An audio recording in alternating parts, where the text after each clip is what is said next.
All right. Hello, everyone. This is Gilberto from Maverick Media Lab, and I'm here with Richard Schaffer. He is the founder of the Prestige Equity Group. He has over 30 years of experience in the financial industry. Has had a very successful mortgage company that grew to over 13 loan officers, and he's a field partner for United Financial, which is a fintech that helps real estate and mortgage professionals with adding on value-added propositions for their clients. So, Richard, thank you for joining on today. And I am very, very much looking forward to the things that we're going to be covering today, especially with not just referral partnerships, but everything that you're going to cover with unique value propositions and what it's going to take to build a truly recession-proof mortgage business. So Awesome. let's just start things off and tell us a little bit about what you do and what kind of got you started in the mortgage business and got you to the point where you built a very successful mortgage company. Sure, Gilberto, thank you so much. I appreciate it. It's great to be on your call. I've been wanting to be able to collaborate with you for a long time. You're doing some great things in the industry, so it's a privilege. As you mentioned, 30 years is a long time, and quite frankly, just makes me sound old now that I hear it said in that context. But there's a lot you learn in 3 decades, I'll tell you that. But for those of you that are listening on this today, I didn't start in that space. I grew up in the Midwest outside of Detroit, and everybody I knew was in the Midwest that was in the construction industry and the auto industry. Nobody knew anything about money, okay? But I started on that track early on. I think I was getting the Wall Street Journal in middle school. I didn't even understand it, but I knew I had to learn about money. And so I started off in the insurance industry with Travelers. I evolved into the securities industry. And then before I got into the mortgage and real estate industry, and I don't even know that I told you this, but I worked on the wholesale side. So mortgage-backed securities, credit default swaps, derivatives, all that fun stuff that most people don't have any clue about. And then I got into the retail side. So by the time I got into the retail side of mortgage and real estate, I really did understand the financial mechanics of these industries, but I also understood the marketplace really, really well. And I think that served me in a really big way. So when we launched the very first company, I got licensed back in '96. I know that sounds like an incredibly long time ago, as it was. And things were different back then. It sounds like the old school. We were joking earlier, like when your parents said they used to walk uphill to and from work or school in the snow 3 miles or something. It was like that. Our very first office, we had no assistant, no secretary, no processor, one computer in the front of the office, a daisy wheel printer for credit, which took like 15 minutes to print out. And we had to do all the applications by hand. And we had to calculate all of the truth in lending statements mathematically ourselves. So we really learned a lot of the details of the business. And by the time technology started coming into play, we really, really had a lot of ammunition going. But the one thing I learned the most, and I hope we have the opportunity to talk about this, is I learned that taking care of the client was first and foremost. And I think coming from the insurance and securities industry, it's a different vertical, not better or worse, but you get a little bit of the commission up front in exchange for getting a lot more of the dollars long term. Now, the one positive with that is you become really client centric, because if you don't continue to take care of that client, they don't continue to pay insurance premiums, you don't get paid. So you learn how to really cultivate long-term relationships. So by the time I evolved into the mortgage and real estate space, I kind of already adopted that mentality, if that makes sense. So I think one of the challenges our industry faces is one of its greatest strong suits, which is we get a pretty big commission up front. The downside of that is it becomes a sale, a transaction, an event. And it's very easily to think, okay, who's my next client? And we have to do that. But we literally forget about the needs of developing long-term referral partners and actually letting our clients work as referral agents for us. I love that. Yeah, and it seems like that's a core pillar of like what it took to get that success. And then even like obviously now with the company that you have now, it's a very core pillar of it. Absolutely, 100%. And I can't stress that enough, because one of the things I think you and I talked about this a while back is, we've had probably an unprecedented run in this last decade. And I don't know what the composition is of the audience that typically subscribes to a lot of your content, which is phenomenal. But, I would say probably 70, 80, maybe even 90% have been in the business maybe 8, 10, 12 years or less. And many didn't really fully experience the financial collapse. Thank goodness for all of you. But we've only seen it good. So it went from 2010, 11, every year just kept getting better. Rates kept getting better. Regulation loosened up. And it was like we couldn't do any wrong. Well, that's an anomaly. And I'm thankful that we had that run, but it's not long term. It doesn't go that way. Things are cyclical by nature, and we're about ready to head into another cycle. So the question is, what are people looking to do to separate themselves from everyone else and to really solidify those really good, valuable referral partner relationships, which your company talks so much about? We need to have more people talking about the importance of that. And secondly, really caring about your clients, not just mean caring about them touchy-feely wise, really demonstrating that those relationships are at the cornerstone of everything that we're able to do to have long-term success in this industry. Love it.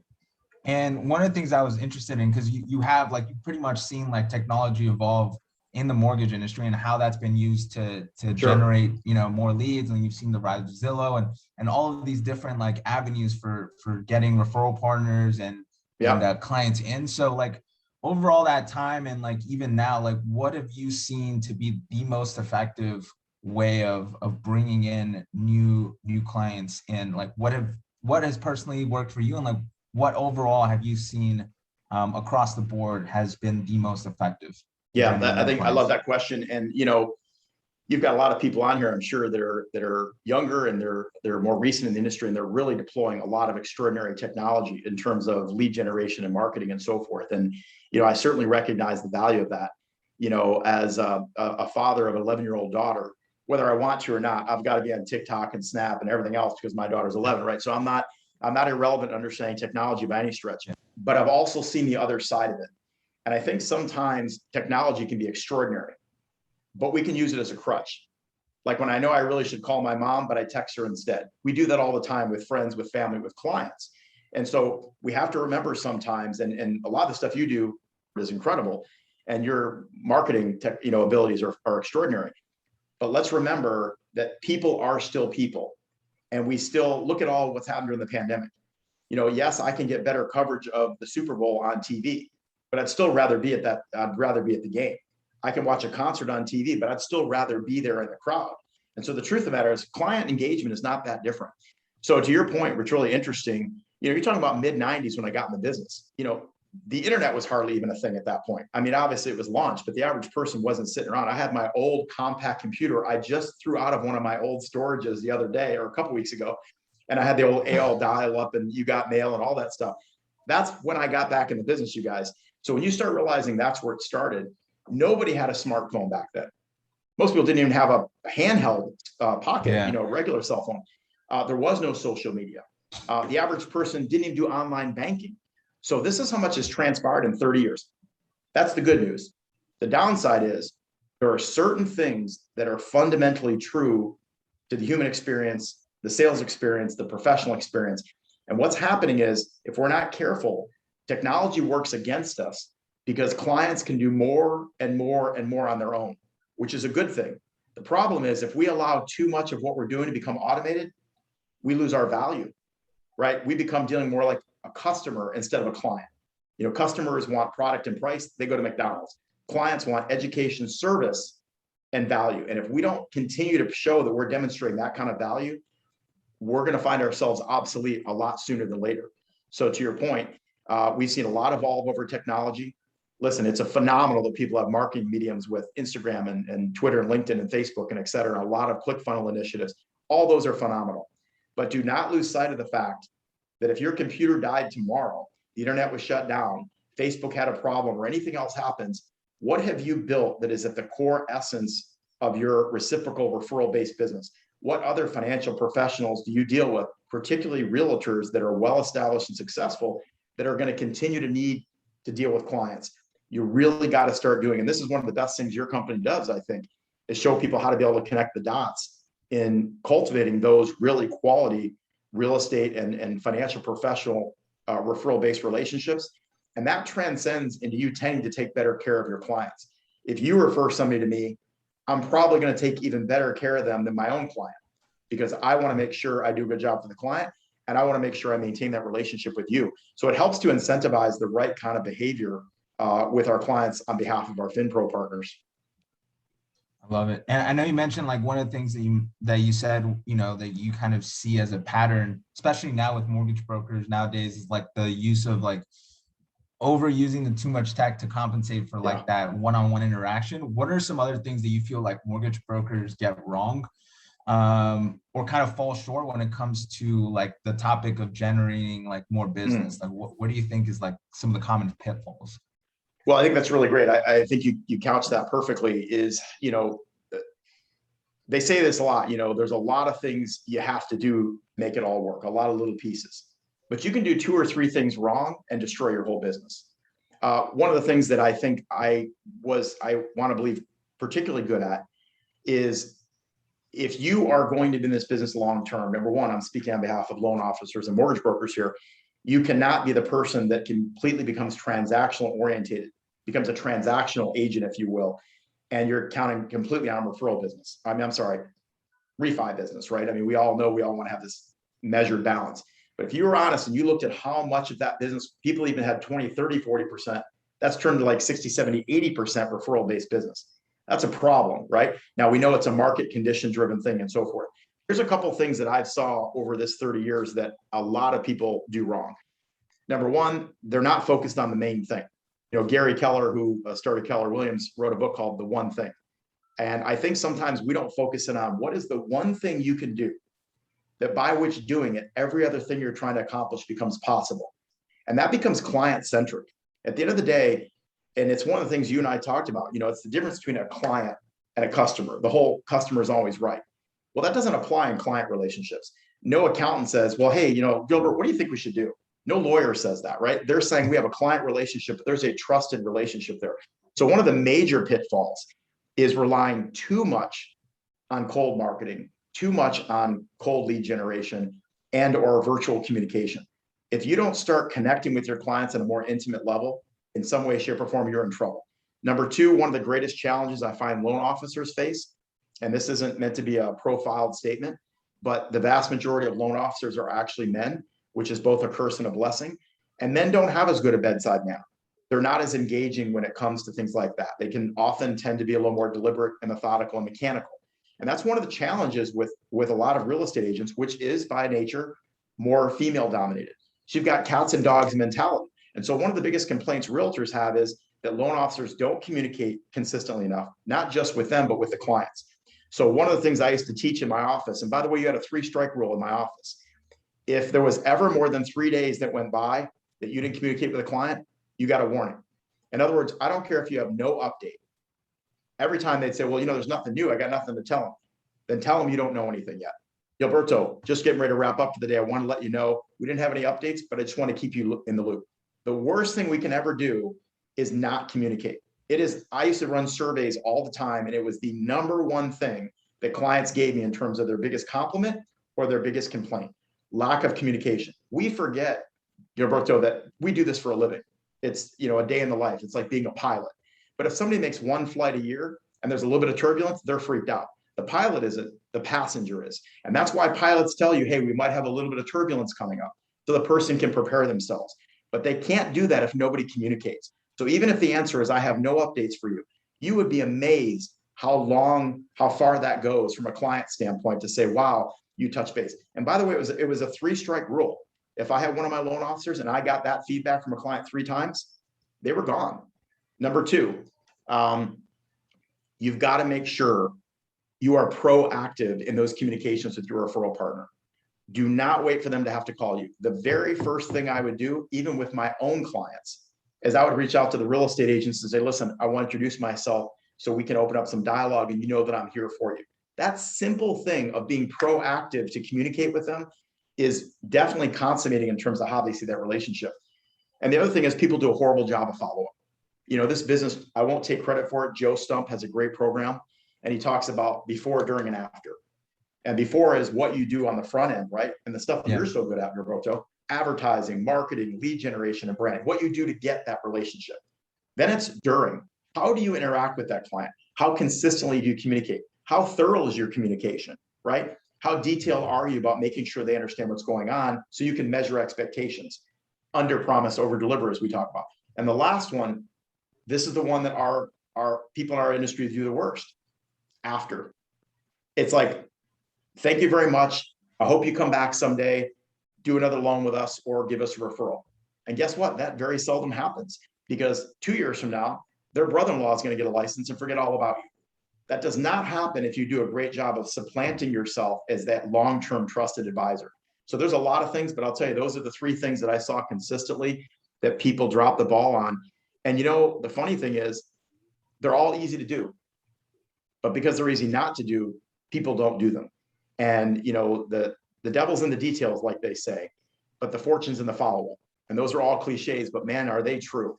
It is follow-up, follow-up, follow-up. And you've got to make sure you do everything humanly possible to maintain that relationship. And you earn the right to expect that business in return, both from your referral partners and from your clients. What are some things that you did that you found worked? Some things that, kind of similar to the 3-strike rule, or like the updates that you did with like your referral partners or clients to, for that nurture part of the cycle there. Sure, that's good. Well, we can talk about a lot of technology stuff, but quite frankly, you're an expert about that. You're one of the probably the best people in the business I know in that regard. So I'll allow you to carry the ball on that conversation. But I'll talk to you about some basic stuff that might sound old school. There are certain things that don't go out of style. It's like saying please and thank you. I don't care how smart we all get. I still like to hear please and thank you. And if most of the women that are listening to this were honest, they still appreciate when a guy opens the door. Clients are no different. We're clients. It's the golden rule, right? Treat people the way you want to be treated. So one of the things that I did, and I'll tell you, this is simple and it costs nothing. I literally would make a point to call every single client I've ever had since inception on their birthday. Now, I know that sounds like the simplest, unbig deal in the world, but in a world where we text everybody, we email everybody, we instant message everybody, sometimes there are things worth making a phone call. And I'll tell you how simple it would go. I probably had 2 to 3 personal closings a year. I've had 1,300 personal clients. And if I called you and said, hey, Gilberto, I was just wrapping up for the day, or I'm just walking into an appointment, but I didn't want the day to slip by without taking a minute to call and wish you a happy birthday. Now, let me tell you how that call goes 7 or 8 times out of 10. First of all, they're like, I can't believe you remembered to call me today. My own mother didn't call me today, right? Oh, but you know what? I'm so glad you called because my mom's moving down from New York, or we were thinking about doing an addition. It is the easiest way in the world, and I earned that right? That's one, super simple. It costs nothing, and it sets you apart. I'll tell you another one that's simple, and this sounds so old school, you'll probably laugh. Handwritten thank you cards. Here's what's interesting. Years ago when I started doing it, it was important. It's even more important now because nobody does it, because we become so tech savvy, and there's a place for that. I'm a big text communicator and all that kind of stuff. But whenever you do something that other people don't do, even if you don't think it's great, you stand out. Even as an example, we're coming into Thanksgiving already, right? Everybody sends holiday cards, or they should, or they think they could. Here's the problem. One, people have different religious beliefs. Number two, you only get noticed if you don't send it because everybody else does it. I'd always send Thanksgiving cards. And I'll tell you why. Number one, pretty much nobody has a problem with Thanksgiving. Well, somebody has a problem with everything, but for the most part, people don't have a problem with Thanksgiving.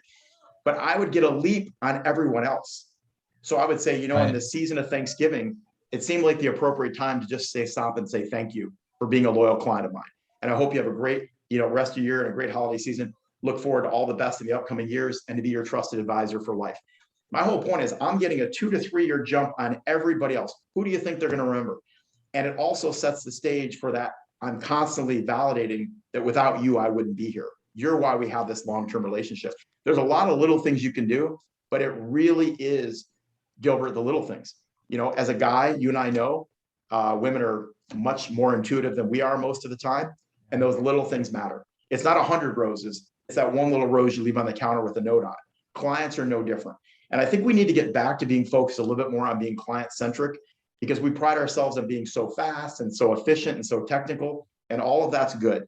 But there are certain things that we need to start focusing more on, because otherwise we're going to find ourselves on the wrong side of this equation as the market shifts in the upcoming years.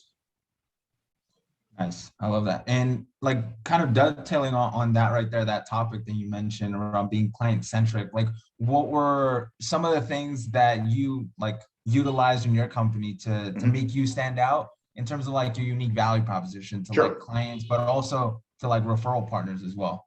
Absolutely.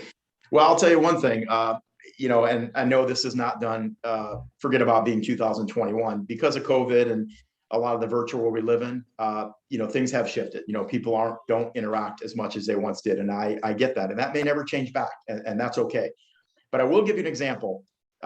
When clients would come to our office, and I tried to get them to do it often for a consultation. And I'll tell you part of the reason why. And I know this sounds, I don't want to sound negative, but when you get somebody to do what you need them to do, you gain a lot more leverage and control over that relationship. I don't mean abusively, but I mean, you've kind of dictated the ball, so to speak. There's a great expression that says that nobody wants to follow, but everybody wants to be led, right? Nobody wants to be sold, but they do want to own, right? So when clients would come to my office, there'd literally be a board with their name on it. Mr. and Mrs. Smith, 2:30. My assistant would come out with a menu with items for refreshment while they were there. But then I would have a album that would literally have a thank you card from every client that sent me thank you cards for serving them. And on the back, there'd be a board that would actually show us collage of all the pictures I took with every client.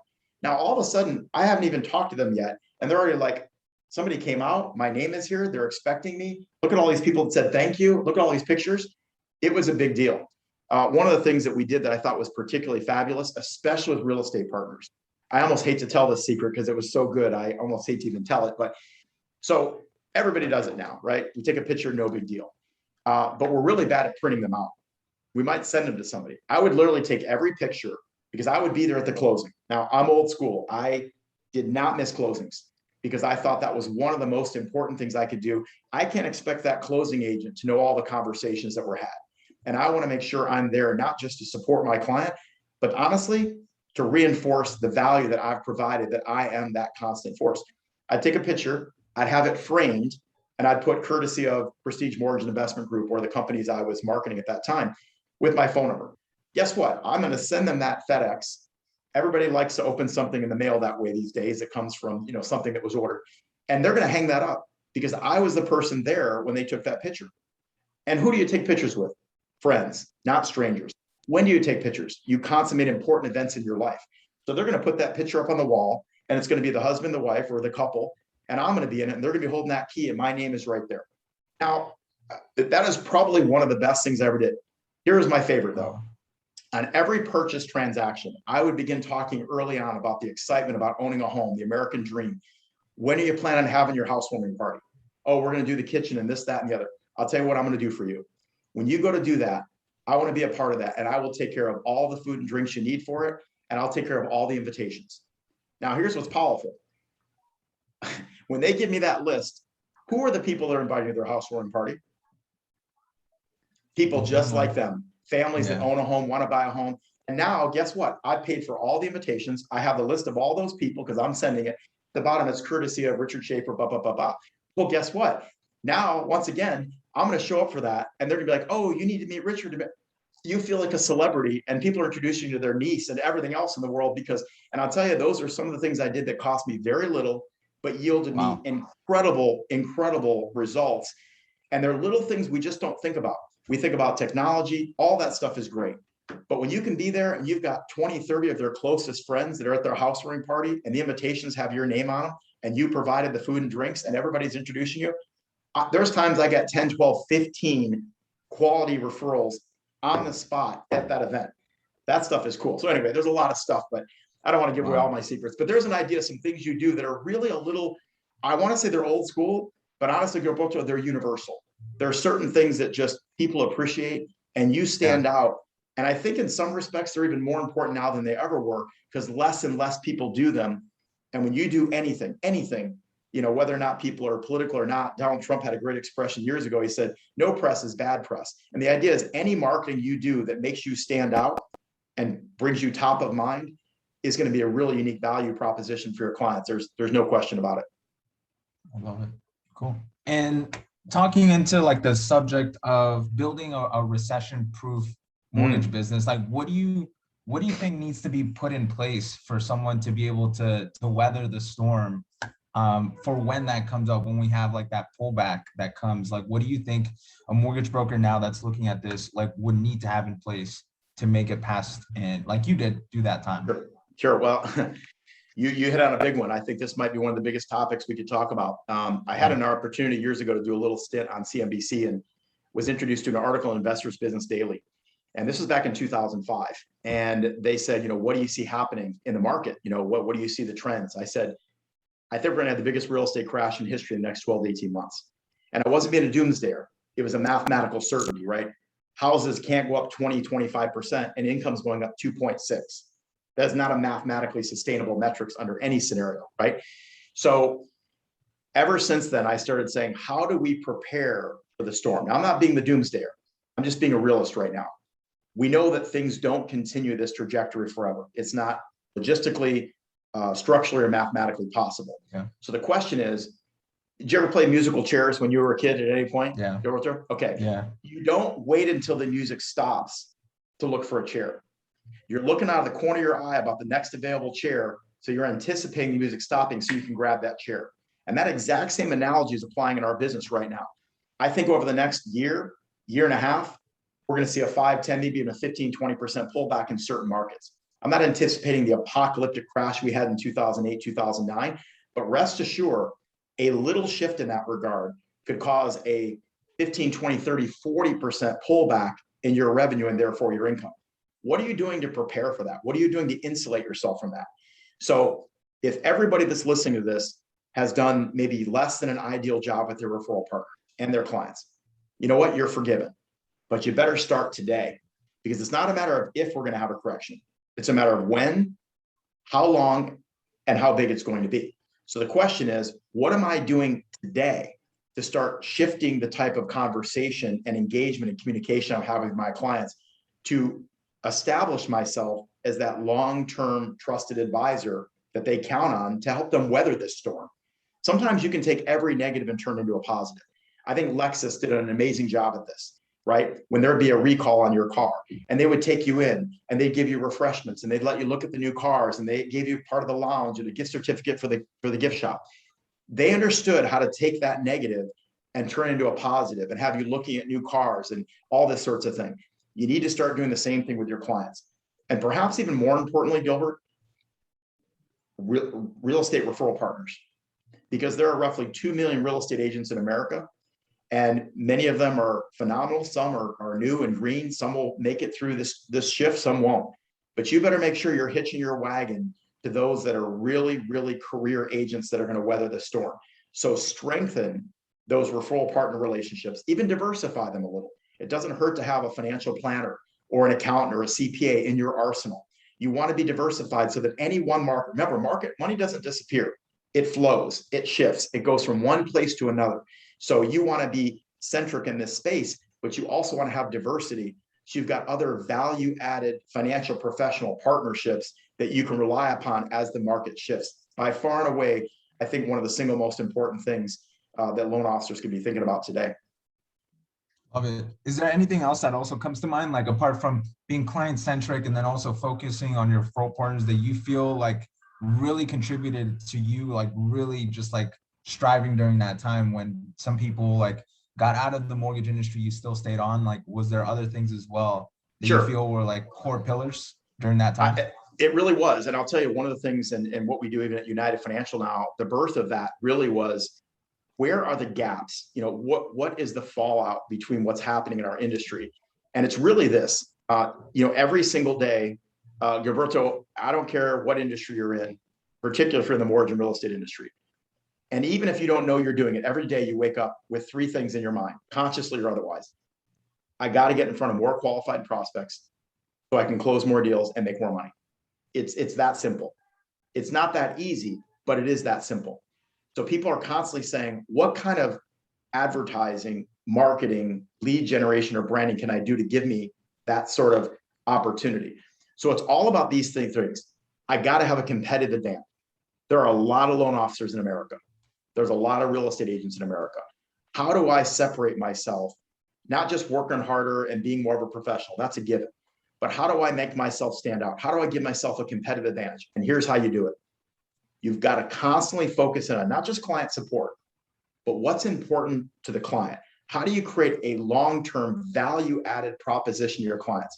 And that's one of the reasons that we developed a platform to help clients build equity faster, even in a down or declining market, to eliminate their debt more quickly.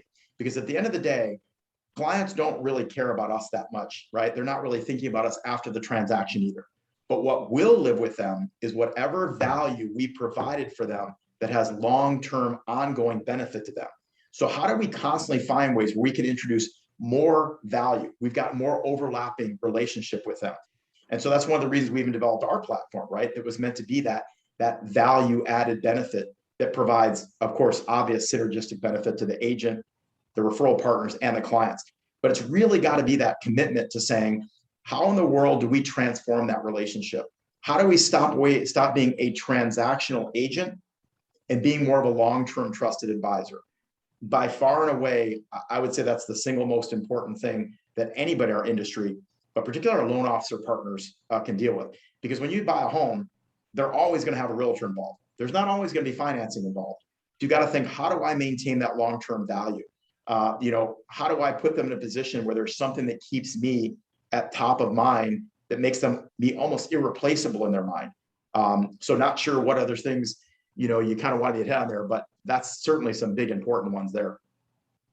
Love it. Yeah. And it kind of goes to what you had mentioned earlier too, is like turning something that's like a negative during that time into a positive. Like that's where the birth of like the company that you've started now, like that you have now for over 10 years came from, is like from that specific like bad event that now has like birthed this idea of like. That's funny you say it that way. From that, you're right, because tragedies do birth purposes and evolution, right? And I started realizing that, listen, folks, and just the superficial part of it, we'll talk about another day, hopefully, but even the nature of what we're doing to help strengthen those referral partner relationships, but it all stems from being that benefit to the client, right? They want a low rate, but if you're a loan officer, Gilbert, you don't want to just be known as the guy that always has the lowest rate or the fastest turn time or the lowest fees. Sometimes you can, sometimes you can't.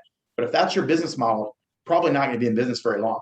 But what clients care about even more, right, is they care about value and what really is going to provide long-term benefit to them and their family. Well, that's not necessarily the house, because the minute they start paying on it, they fall in love with that pretty quickly. And a loan, that's 30 years.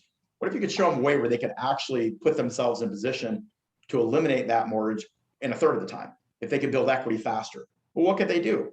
They could obviously upgrade that home sooner. They could buy a second home.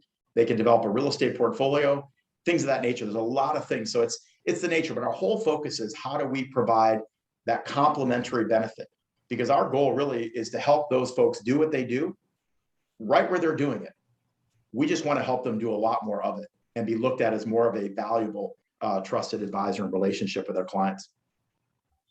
That's great. Yeah, I love that. And I love how that idea, like right there, is like it's gonna stand the test of time, even like throughout any cycle that comes up, like whether it's like good or bad, or like this pullback that we're about to see, like things like what you offer there is like really gonna help with someone, for example, who is a mortgage broker, who's been in it for like, let's say 5 years, has this database that they're not currently like nurturing or reaching out. Because that's something where when I talk to a lot of loan officers, I find that that's very common, where they're not reaching out to that past database of clients.